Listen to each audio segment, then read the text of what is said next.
আসসালামু আলাইকুম রহমতুল্লাহ বারাকাতুহ। আজকে একটা বিষয় নিয়ে হাজির হইলাম। ভোরে ঘুম থেকে ওঠার উপকার। ভোরে উঠলে দীর্ঘ জীবন লাভ করা যায়। রাতে তাড়াতাড়ি ঘুমানোর প্রবণতা বাড়ে। ভোরে ঘুম থেকে উঠলে মস্তিষ্কের কার্যক্ষমতা বাড়ে। ভোরে উঠলে মানসিক চাপ থেকে মুক্তি পাওয়া যায়। যারা ভোরে ঘুম থেকে উঠে তারা বেশি সুখী থাকেন।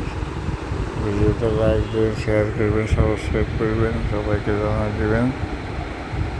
আর পাঁচওয়াক্ত নামাজ পড়বো, আল্লাহর হুকুম মানবো, তাবলীগ জামাতে কিছু সময় লাগাবো ইনশাআল্লাহ। আজ এই পর্যন্ত, আল্লাহ হাফেজ।